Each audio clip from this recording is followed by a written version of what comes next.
नमस्कार दोस्तों।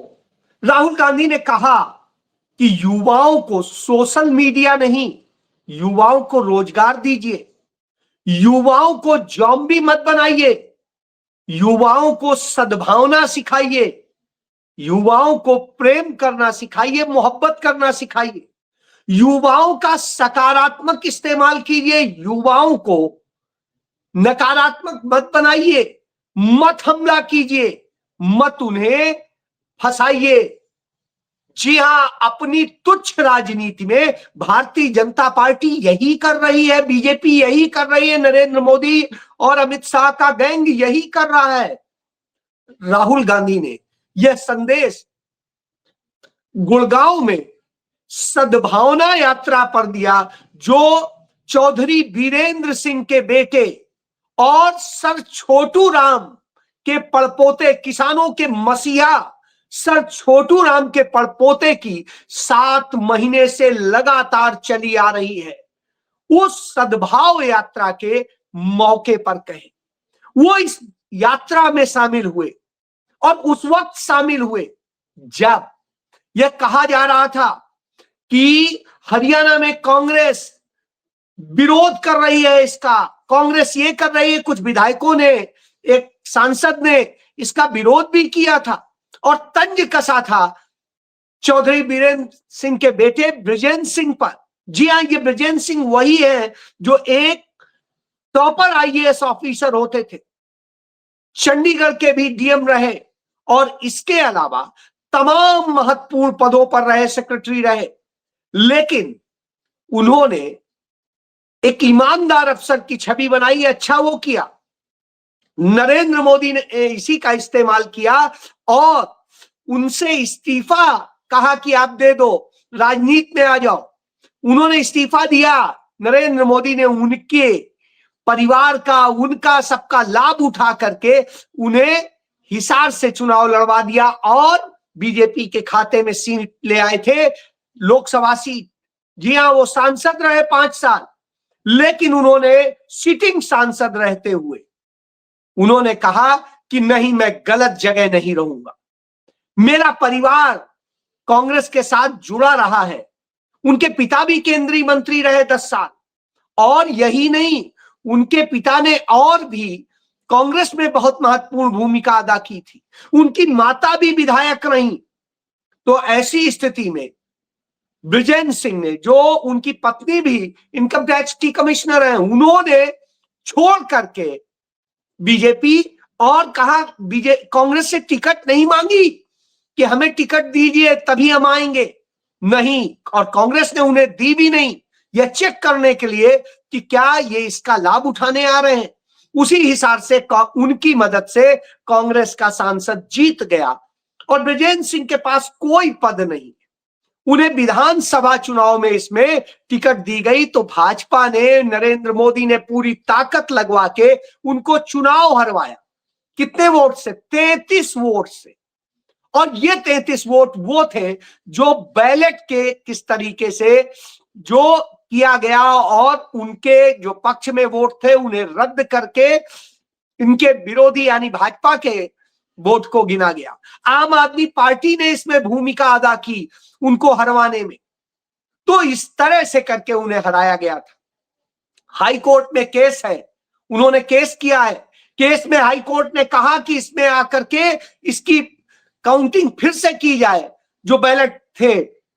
लेकिन नरेंद्र मोदी, अमित शाह और उनका चुनाव आयोग इसकी काउंटिंग नहीं होने देना चाहता है, इसका सीसीटीवी फुटेज और सब कुछ नष्ट कर देता है। तब वो इसकी लड़ाई लड़ने निकले तो राहुल गांधी ने कहा अब आप जनता के पास जाइए। तो उन्होंने पूरे हरियाणा में 7 महीने पैदल चल के पूरे हरियाणा को नाप दिया, एक एक जगह। सोचिए, 7 महीने से लगातार वो शख्स चल रहा है, आंधी, बारिश, तूफान, आज उसके दाढ़ी से लेके सब कुछ हो गया। तो राहुल गांधी उनके मनोबल को बढ़ाने के लिए उनके उसमें, और जब वो जाते हैं तो निश्चित रूप से उनका हौसला बुलंद होता है और फिर पूरी कांग्रेस वहां खड़ी हो जाती है राहुल गांधी के साथ और वो संदेश देती है। राहुल गांधी कहते हैं बृजेंद्र सिंह ने वह काम किया जो एक बेहतरीन काम था। यही मैं सबसे चाहता हूं। पूरी कांग्रेस यूं ही सड़क पर निकल पड़े तो कोई दुनिया की ताकत नहीं है जो कांग्रेस को हरा पाएगी। जी हां, राहुल गांधी का संदेश हम सबको समझना चाहिए और यही संदेश उन्होंने तमिलनाडु में भी दिया। तमिलनाडु में जो विजय है, विजय थलपत कहिए या विजय जोलफ कहिए, वो आते हैं एक नई राजनीति करने। वह राजनीति जो जनता के मुद्दों की हो, जनता की हो, जो चोरी की ना हो, जो बेईमानी की ना हो, जो भ्रष्टाचार की ना हो।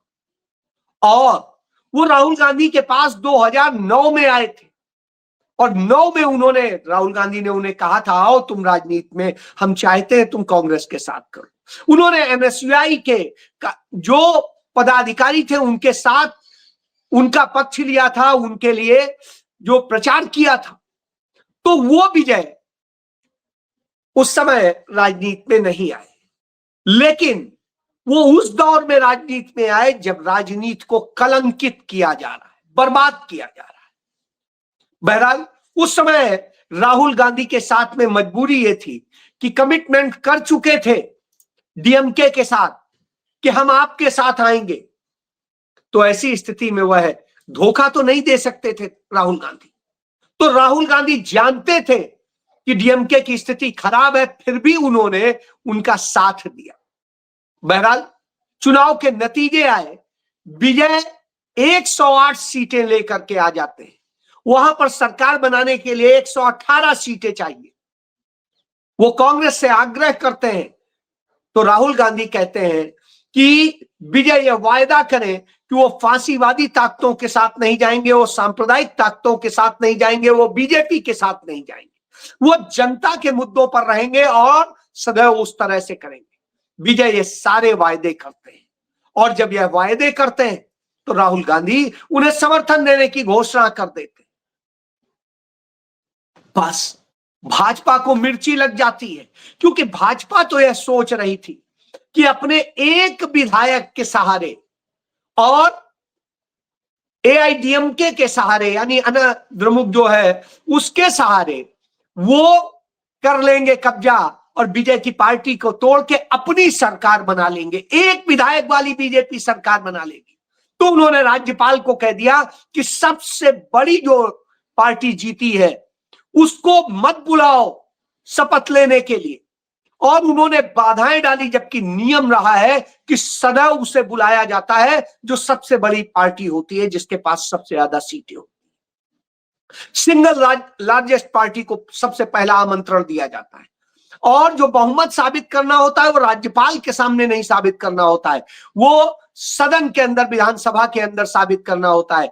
लेकिन यहां जो खेल किया गया उस खेल में इस तरह से किया गया कि सदन की बजाय राज्यपाल कहता है मेरे पास साबित करो। बहरहाल एक संकट की स्थिति उसने पैदा कर दी। 2 बार विजय उससे मिलके आए लेकिन उसने नहीं सुना।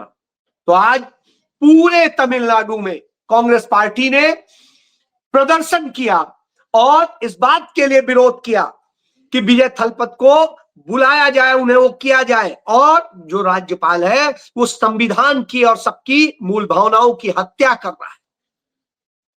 देश के बहुत बड़े, सबसे बड़े वकील अभिषेक मनु सिंघवी ने कहा ये संविधान के खिलाफ है, उसके सिद्धांतों परंपराओं के खिलाफ है। और यही बात सुप्रीम कोर्ट बार एसोसिएशन के अध्यक्ष कपिल सिब्बल ने भी कही। और इस तरह से दोनों ने जब यह बात कही, बावजूद इसके नहीं कर रहे थे, लेकिन कांग्रेस और सबने आग्रह किया उन पार्टियों से जो वहां पर छोटी छोटी पार्टियां हैं जिनके पास में 2-2 सीटें हैं। तो आज एक बेहतरीन स्थिति ये होती है कि सीपीआईएम, सीपीएम और वीकेटी वो सभी समर्थन देने का कर देते हैं विजय थलपत को, और विजय को चाहिए थी 5 और सीटें और उन्हें 6 सीटें और मिल जाती, यानी बहुमत से 1 सीट और ज्यादा मिल जाती। अब राज्यपाल क्या करे, चारा तो नहीं है, बुलाना पड़ेगा। लेकिन इसके बावजूद राज्यपाल ने अभी मिलने का टाइम नहीं दिया, बुलाने का टाइम नहीं दिया, क्योंकि नरेंद्र मोदी अमित शाह की साजिश जो चल रही थी, उन्होंने जिस तरह से एआईडीएमके के तमाम विधायकों को पौंचेरी में, जिसे अब पुडुचेरी कहते हैं, वहां पर ले जाकर के कैद करके रखा हुआ है, जिससे कहीं उनमें से कुछ विधायक टूट ना जाए या फिर वो इन विधायकों को यहां रखे और तोड़ करके विजय के विधायक लेकर के आए और अपनी सरकार बना ले। जी हाँ, ये साजिश होने लगी थी। तो विजय, जिनको वहां के युवाओं ने खुद लड़ा है, जिनका चुनाव, जिनका कोई संगठन नहीं है, कोई कार्यालय नहीं है, कोई भी और बड़ा वो नहीं है, नए नए लोग उनके में आए हैं और वो लड़ रहे हैं। किसके लिए? देश के लिए, अपने तमिलनाडु के लिए, तमिलनाडु के लोगों के लिए। और जब विजय राजनीति करना चाहते हैं, जो कि एक बड़े फिल्म स्टार हैं और लोग उन्हें प्यार करते हैं, तो ऐसी स्थिति में भाजपा यह साजिश करती है। यह बताता है जो बात राहुल गांधी बार बार कहते हैं कि इस तरह से करके भारतीय जनता पार्टी सिर्फ वोट चोरी नहीं करती, सीट चोरी नहीं करती, पूरी पूरी सरकारें चोरी कर लेती है। तो सरकार चोरी करने की जो बीजेपी की साजिश थी, उसे नाकाम कर दिया राहुल गांधी की पहल ने, और फिर सीपीएम, सीपीआईएम और उसके अलावा जो पार्टी है, उन्होंने मदद करके, जी हां, करनी भी चाहिए थी, क्योंकि जो राजनीति अभी वहां पर चल रही थी, वह राजनीति कहीं से भी उचित नहीं थी, क्योंकि उसके कारण फांसीवादी आ जाते। बहरहाल, फांसीवादियों को रोकने वाली कांग्रेस को नुकसान यह हो रहा है कि डीएमके, जो उसकी सबसे करीबी सहयोगी हुआ करती थी, उस डीएमके ने लोकसभा अध्यक्ष को चिट्ठी देके कहा कि अब हम कांग्रेस के साथ भी नहीं बैठ सकते, हमें बिल्कुल अलग बैठने की व्यवस्था की जाए। क्यों? क्योंकि राहुल गांधी ने नरेंद्र मोदी भाजपा की सरकार को रोकने के लिए जो विजय को समर्थन दिया, उससे उन्हें तकलीफ हो गई है। राहुल गांधी ने यदि ऐसा नहीं करते तो भारतीय जनता पार्टी तोड़फोड़ करके सरकार बना लेती। राहुल गांधी ने उस साजिश को समझा और उसे रोक दिया, तोड़ दिया। उसके कारण उसमें साथ देने की बजाय इस तरह से डीएमके व्यवहार कर रही है, तो निश्चित रूप से दुखद है। आप विपक्ष का हिस्सा है, सेंट्रल में है, तो आपको रहना चाहिए, राज्यों की राजनीति अपने ढंग से कीजिए, लेकिन नहीं। यही बात मैं बार बार बताता आया हूं कि हर कोई सिर्फ अपनी कुर्सी के लिए मर रहा है, वो नहीं चाहता है कि देश में फांसीवादी ताकतें खत्म हो। यही वजह है कि भाजपा बार बार इंटर कर जाती। जनता ने यदि मैंडेट दिया है डीएमके को विपक्ष में बैठने का, तो उन्हें अच्छे विपक्ष की भूमिका अदा करनी चाहिए, सकारात्मक तौर पे उन्हें विरोध करना चाहिए यदि विजय की कोई भी नीतियां गलत हो, उसकी सरकार की गलत हो। लेकिन उसकी बजाय वो मुख्य विपक्षी की वह भूमिका अदा करने की बजाय जब इस तरह से करते हैं, तो निश्चित रूप से दुखद होता है। आप याद करिए, कांग्रेस की सरकार क्यों बदनाम हुई थी? उसकी बदनामी की वजह थी 2G स्कैम, और वो जो 2G घोटाला कहा गया था, हालांकि पूरी तरह झूठा, तो वो जो आरोप लगाया गया था, वो आम आदमी पार्टी ने लगाया था, वो भाजपा के लोगों ने लगाया था। तो वही आम आदमी पार्टी वाला अरविंद केजरीवाल उनसे मिलता है भाजपा के लोग, हालांकि उन्होंने भाजपा को बिल्कुल तवज्जो नहीं दी। तो वो आरोप जो लगाए थे, जो झूठे आरोप, जिसके कारण वो सरकार बदनाम हुई, और सरकार बदनाम होने के कारण नरेंद्र मोदी केंद्र की सत्ता में आए, जिसके कारण यह तानाशाही हुई और सब कुछ हुआ। कांग्रेस उसी समय उनके साथ से हट सकती थी और उनको किनारे कर सकती थी, लेकिन कांग्रेस ने यह नहीं किया। कांग्रेस ने उनका साथ दिया और उनकी बेगुनाही को साबित करने में मदद करी। तो जब कांग्रेस ने इतनी मदद की हो, अपने ऊपर दाग झेला हो, उसके बाद जब देश को, प्रदेश को बचाने की बारी हो इन फांसीवादी ताकतों से, तब वो कहें कि हम कांग्रेस से दूरी बनाते हैं, ये करते हैं, बेहद दुखद हो जाता है। इससे ज्यादा दुखद और कुछ हो नहीं सकता है। मैं समझता हूं कि इस बारे में स्टालिन को सोचना चाहिए था। और वहीं दूसरी तरफ कांग्रेस के लोग जब राज्यपाल के खिलाफ नरेंद्र मोदी और अमित शाह के खिलाफ वहां प्रदर्शन कर रहे थे, तो डीएमके के कार्यकर्ता कई आए, पदाधिकारी आए और उन्होंने कांग्रेस के कार्यकर्ताओं को धक्का दिया, उन पर हमला किया। यह बेहद दुखद है। जब जनता ने आपको नकारा है तो ऐसी स्थिति में भले ही बेईमानी हुई है, मैं भी जानता हूं, एसआईआर के जरिए गड़बड़ी की गई है, आपको हराया गया है, लेकिन इसके बावजूद यदि जनता ने विजय को चुना है तो आपको विजय सेकुलर है, विजय के साथ आके खड़ा होना चाहिए। और नहीं साथ खड़े होते हैं तो कम से कम आप विरोध तो मत कीजिए। विरोध करना है नरेंद्र मोदी का, अमित शाह का, राज्यपाल की हरकतों का, तो आप विरोध कर रहे हैं कांग्रेस का। बेहद दुखद है। और यह दुखद स्थिति होती है तभी वह बात प्रमाणित होती है जो राहुल गांधी कहते हैं कि लोग छोटे छोटे अपने तुच्छ लाभ के लिए इस देश को गुलाम बना दे रहे हैं नरेंद्र मोदी, बीजेपी का। जी हां, विजय आए हैं, उन्हें राजनीति में आए बहुत थोड़े से दिन हुए हैं और वो एक अच्छी राजनीति की तरफ बढ़ना चाहते हैं, तो हमें उनका साथ देना चाहिए, उनका समर्थन करना चाहिए, हौसला बढ़ाना चाहिए। लेकिन होता उल्टा है। जब यह होता है तो दुख इसलिए होता है क्योंकि भारत के लिए हम काम करने की बजाय सिर्फ अपने लिए करने लगे। लेकिन राहुल गांधी इससे अडिग नहीं होते। राहुल गांधी वही कर रहे हैं, चाहे दिल्ली में हो चाहे किसी भी राज्य में जाके हो। वो अपने जीतने से ज्यादा उस बात को लेकर के लड़ते हैं जिससे कि फांसीवादी ताकतें सत्ता में ना आ जाए। राहुल गांधी ने कोई विरोध नहीं किया जब जिसके लिए राहुल गांधी प्रचार करके आए थे केरल में, उसके खिलाफ प्रचार करने गए थे तेजस्वी यादव। राहुल गांधी ने तो कुछ नहीं कहा। राहुल गांधी ने बिल्कुल नहीं कहा कि आप हमारे खिलाफ यहां पर केरल में चुनाव लड़ रहे हो और उस ताकत का साथ दे रहे हो जो बीजेपी के हाथों में खेल रही है। राहुल गांधी ने तो विरोध नहीं किया। राहुल गांधी ने ममता बनर्जी की हरकतों के बारे में बताया था कि उन्होंने जिस तरह से बीजेपी को एंट्री दी है उसी के कारण यह नुकसान हो रहा है। और आज वो पूरा बंगाल देख रहा है कि जिस तरह से वहां पर अराजकता की स्थिति पैदा की गई है, यही स्थितियां उड़ीसा में है, यही जो है बिहार में है। बिहार में युवा नौकरी मांग रहे थे तो उनपे लाठी चलाई जा रही थी, उनकी पर्चे जो लीक होते हैं, सब कुछ होता है, उसको लेके वो सवाल उठाते हैं, प्रदर्शन करते हैं तो उनको लाठियां मिलती हैं। यानी रोजगार नहीं, लाठियां दी जाएंगी और कहा जाएगा सोशल मीडिया खेलो, उसमें उनका प्रचार करो। तो अब आप सोचिए, आपका भविष्य बर्बाद करके नरेंद्र मोदी अपनी राजनीति साधते हैं। यही भाजपा और कांग्रेस का अंतर है।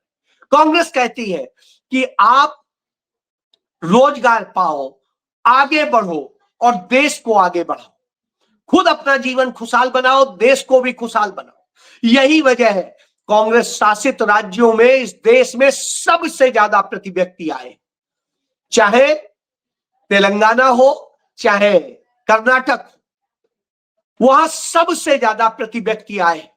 लेकिन जो भाजपा शासित है, चाहे बिहार हो चाहे उत्तर प्रदेश हो चाहे पश्चिम बंगाल, अभी है आपके सामने, वो ममता बनर्जी के उसमें था, अब आ जाएगा मोदी के, परोक्ष रूप से वो उन्हीं के साथ थी। तो वहां की सबसे बुरी, सबसे खराब प्रति व्यक्ति आए।